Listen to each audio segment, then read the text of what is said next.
Hey everybody, it's Shark Scrapper. Well, we are in the shark cage. We're going on week 2. I've had some test scraps, so I have a pretty good idea now of the flow and the feel of how things are going to work out.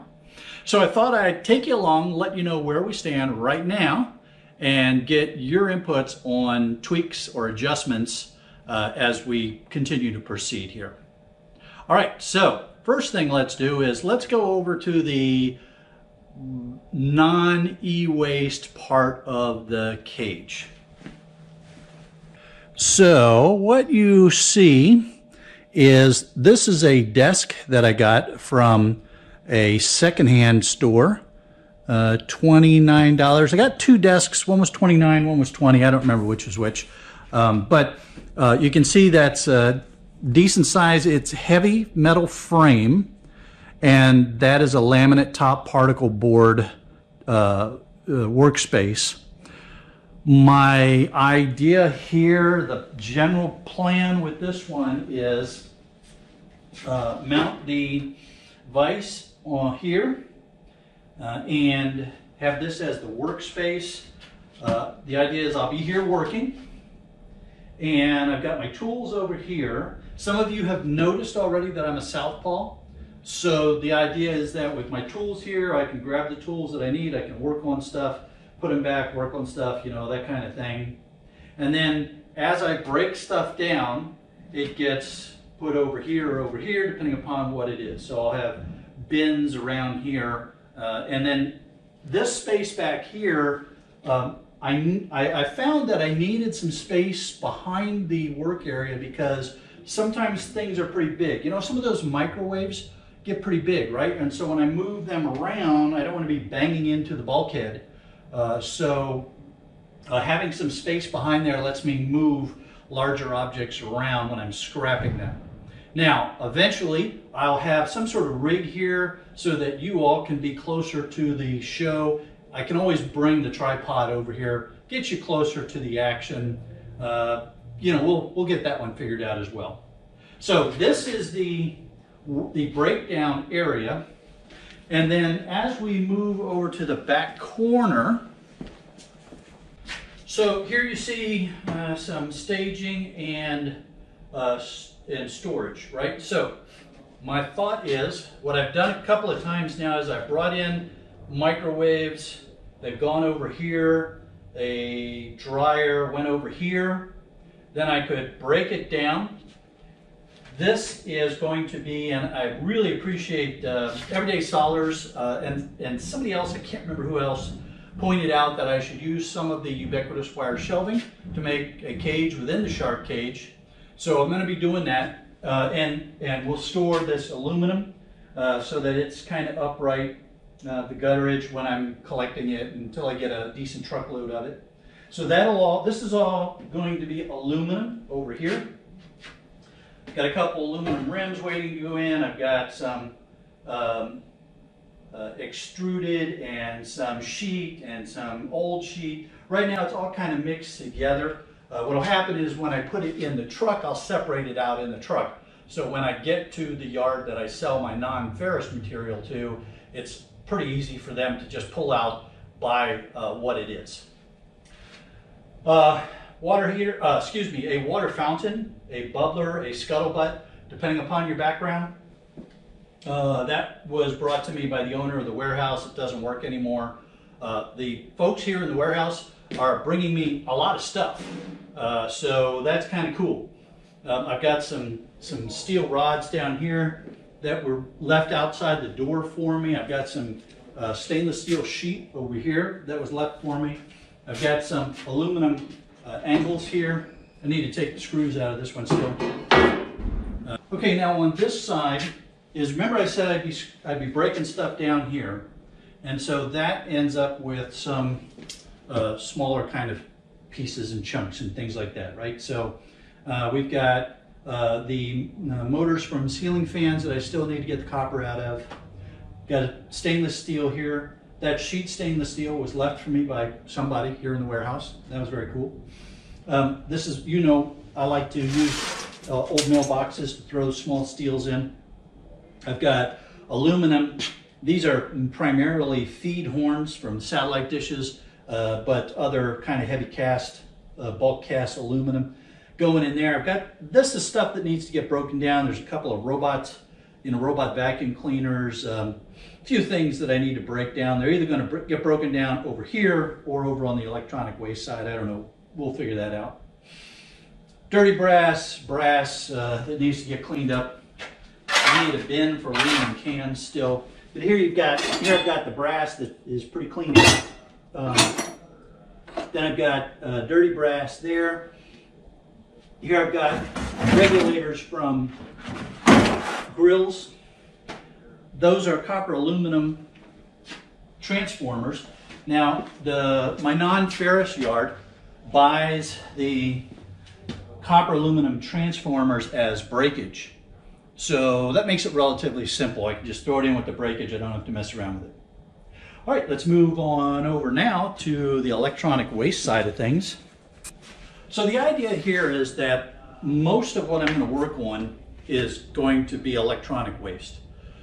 Once all my licenses are in place and I'm up and running as a secondary metal recycler, I will push an ad plan out to local businesses to get their computers, electronic waste and stuff. I have a couple of buyers, I have a couple of places that I need to go to. They've expressed an interest in working with me. Now we just need to negotiate pricing and stuff like that. So what I want to do is get to the point where I'm primarily dealing with computers and electronic waste kind of stuff. That may adjust how we lay things out here, I don't know. But the way it's working right now is the computers come in and get staged over there. This is another one of the desks that I purchased. And this is where I break the computers down. So let me tell you what, hang on just a second. Let me set things up the way I do for when I am breaking down computers and give you an idea of what that looks like. I'll actually let you watch me do this because you might find this a little bit interesting, the way I can go from this, which is an open aisle way to bring stuff in, to how I actually do the scrapping. So let's reposition you over here.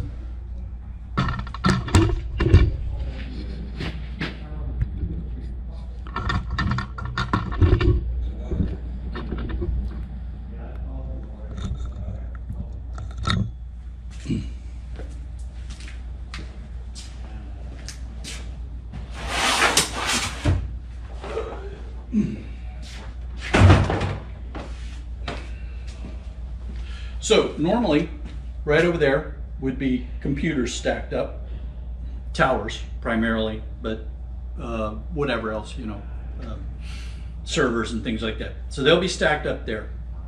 They'll be worked on here. This used to be a computer desk. Again, it's a metal framed desk with a laminate top. There's a hole here that used to be where computer wires came up. I have put a bucket underneath up there for the steel smalls, so the little screws and brackets and things like that. I just shove them down there as I'm breaking down a computer. My insulated copper wire bucket is on a little dolly, so I can have it here or I can wheel it down there wherever I need it. I have bins that are staged back here for things like the gold fingered cards, the CD-ROM boards, the power supplies. So when I'm breaking something down, I'm just breaking stuff down and wire and gold finger cards and stuff can just get chucked over here. Or the higher end stuff like the RAM and CPUs, I walk back to the back corner where they get loaded right into containers that help me organize for when I can ship them out and sell them. Now here's what's really cool. I think you all remember this. This is the electronic charging card.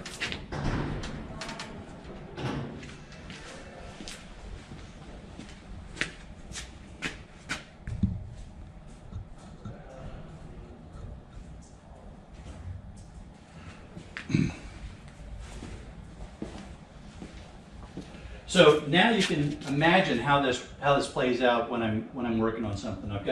Let's say I've got a tower here, and I'm breaking down the tower, and I open it up, and some wire can go in there, and the power supply can go over there.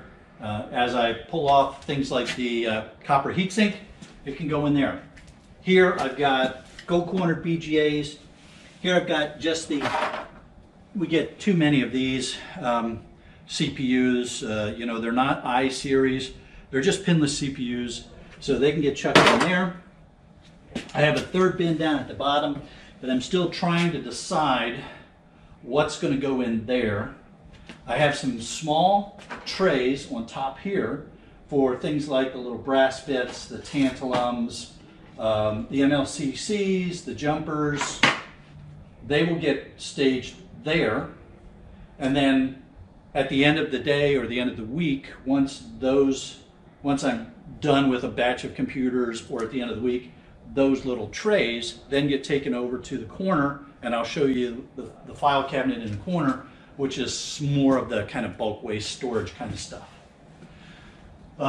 So, you know, there's a flow here, and it's very transitory in that when I'm not working on computers or electronics, I can very easily move this out of the way, and my passageway is not blocked.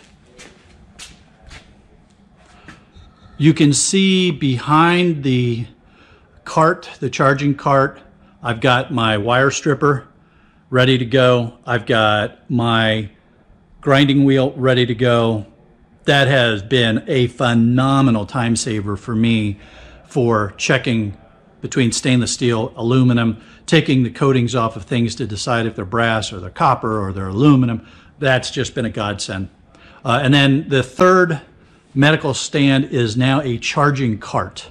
Yeah, I know, I got a big charging cart that I'm not using as a charging cart, and I've got this little medical stand. You can't really see it too well, but I've got my DeWalt charging packs on it and such, so I've always got batteries charging ready to go. Okay, now over here, this is still move-in mess. I don't know how else to better describe it. It's move-in mess.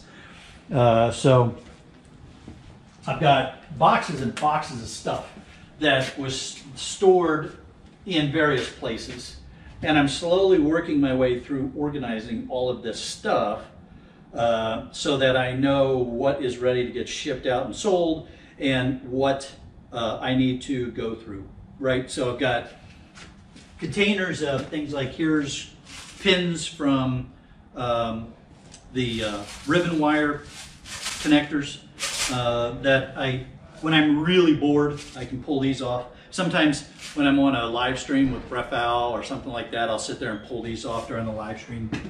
Here I've got more plated pins. These are real gold plated, these are heavily gold plated pins. So this one you can see, that's almost a gold color as opposed to the other pins. I've got jumpers and tantalums and things like that. And they're all scattered because they were all stored in different places. So I've got to go through all of this, get it all consolidated, and then I'll know what I'm dealing with for what needs to get sold right away, what I'm still bulking up on, that kind of stuff. So that mess will eventually be gone. And as we continue on around, the two file cabinets that are over here in the corner are where I where I am storing some more of the kind of the higher end smalls kind of stuff, right? So top drawer of the big file cabinet is silver Mylars from keyboards. I've got ICs, flat packs, and I've got RAM, different kinds of RAM. I've got little brass bits all the way down at the bottom there. Over here, this is mostly gold bearing type stuff here. And then all the way at the top there, you can see those are the really high-end CPUs, ceramics and things like that that are kind of separated and staged and deciding which ones I'll sell as collector items and which ones will go as scrap and that kind of stuff. And then the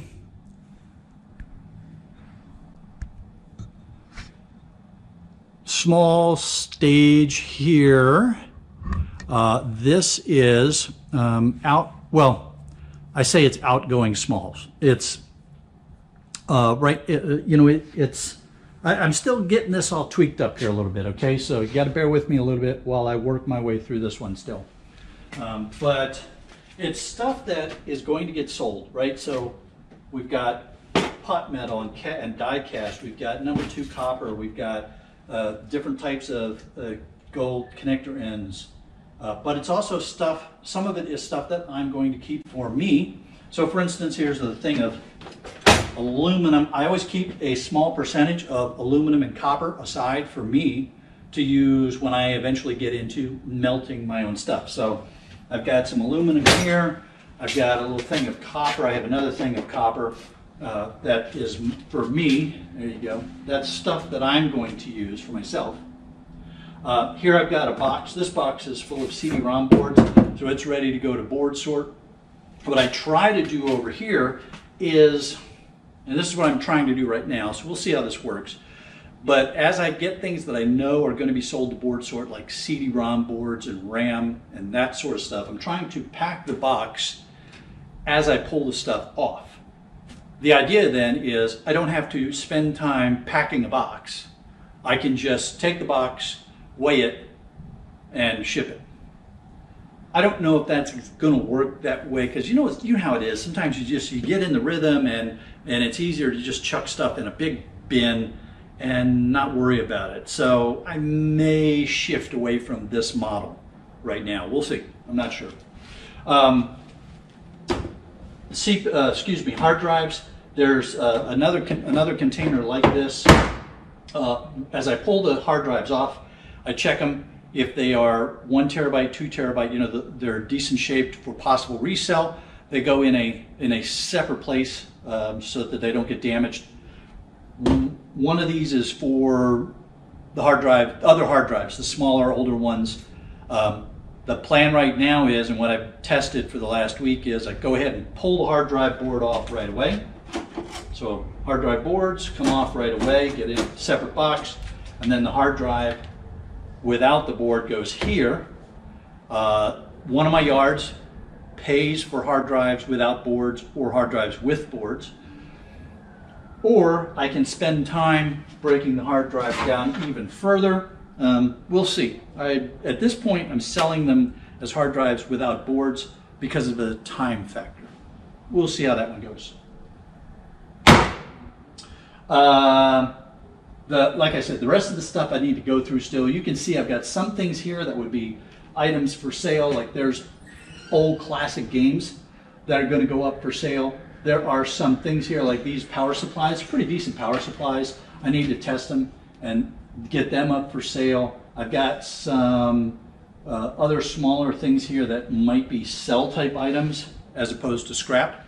But I don't want to do that yet, because I need to wait until my licensors are in place, because one of the licenses that I have to get for the state of Florida is a sales and tax license.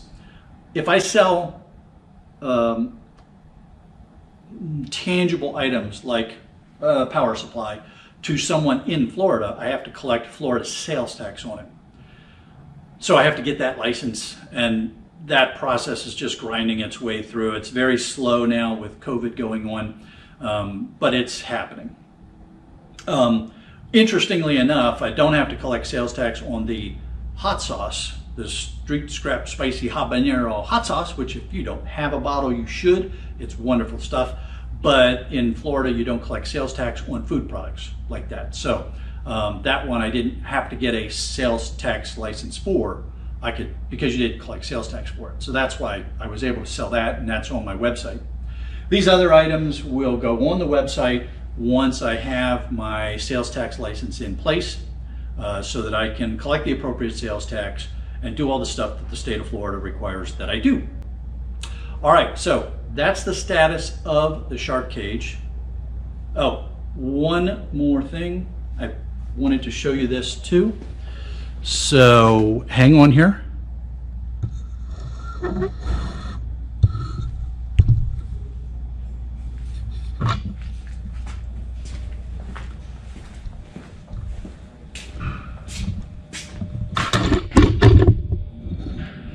So you may recall from the introductory video that I did, I called this my strategic area. And it is probably still going to be there, but what I'm leaning towards the most right now is that this is going to be the sales and packing area. So I'm going to get some shelves here where I will stage items that are going to go up on the website for sale. So you saw the classic games and the power supplies, those kind of things. Things that I'm definitely going to put up for sale. My plan is they will go over here on a rack so that I can track them. There'll be a packing table, there'll be the boxes and the tape and the bubble wrap and all the stuff that I need to pack the things as I sell them. That way I'm not risking confusing sellable items with scrap items. And then once they have exceeded their shelf life, then they can go over to scrap items in order just to keep things moving. Now, right now, it's just a mess, right? I've got an overflowing bucket of plug-ins to get brass. I've got this beer keg. Some of you may recall the street scrap where I found this beer keg.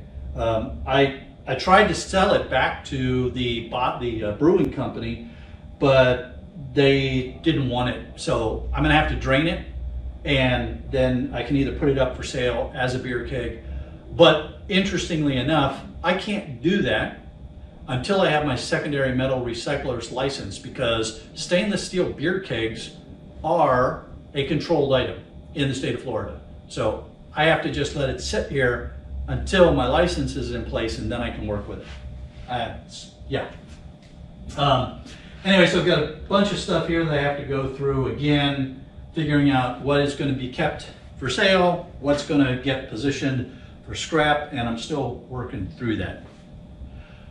The idea here is I brought in a whiteboard. I'm going to schedule out things that I want to get done each day, and that way, as I progress through the week, I can try to keep up with scrapping and moving stuff through, learning what's going to work and what's not going to work to make tweaks and adjustments to the layout and the flow, and also make progress in sorting through all the stuff that I accumulated over the years in different places that is now all in one place and needs to get better organized.